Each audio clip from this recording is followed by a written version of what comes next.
Delighted to interview Warren Spragg, Fylde new head coach, who's taking up his position from 1st of May, already in the role, taking over from Paul Arnold. Some key changes being made in the coaching and player development structure, and I'd like you to explain some of the principal issues in that respect that you see and the culture that you're trying to create at the club in your early days in the role. I think it's very important that we don't just pay lip service to it. I think there's a lot of talk. Big buzzwords in coaching is creating the right culture, creating the right environment for the players. What we've got to make sure that we do is we, keep our integrity when we're doing that. So, in terms of looking after the players on the pitch and off the pitch, we're going to make sure that Fylde Rugby is a club where players love being here. Where when they turn up, every training session is a great session. The players turn up, whether they had a good day at work, bad day at work, whether they're students, whatever they've been doing that. Then when they do walk into the clubhouse or into the change rooms, the gym, the physio room, wherever they come first, that there is a sense of belonging and that there's a group of people who are all fighting for a common cause, which is to be the best National League One team that we can be. It's not easy, given the semi-professional nature of the squad.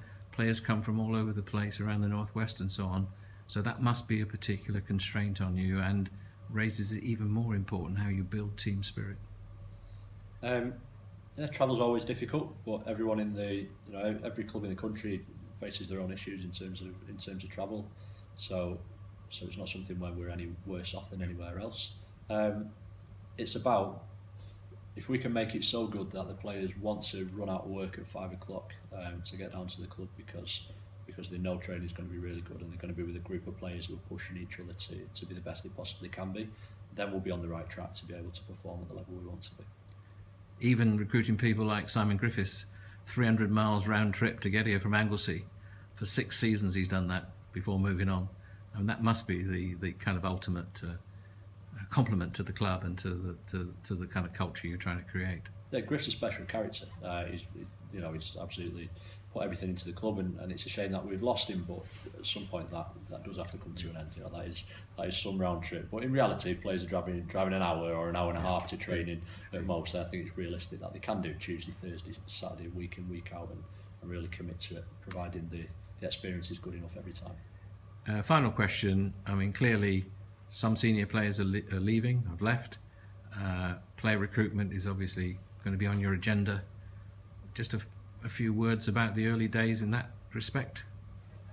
I'm not getting carried away with it. We're finding out day after day players are getting released at Premiership clubs, at Championship clubs, National League clubs. Still don't know what division they're going to be in next year. We are using our contacts to be in touch with the players that we want to be and finding out if players in specific positions are available or not available. There's nothing to be announced in the next couple of days, but I think it's really important that we make sure that we get absolutely the right characters coming into the club, rather than just trying to satisfy anybody else's desire to announce something in the next week or so. We'll take our time to make sure we get the right people. So watch this space. Thanks very much, Warren. No problem.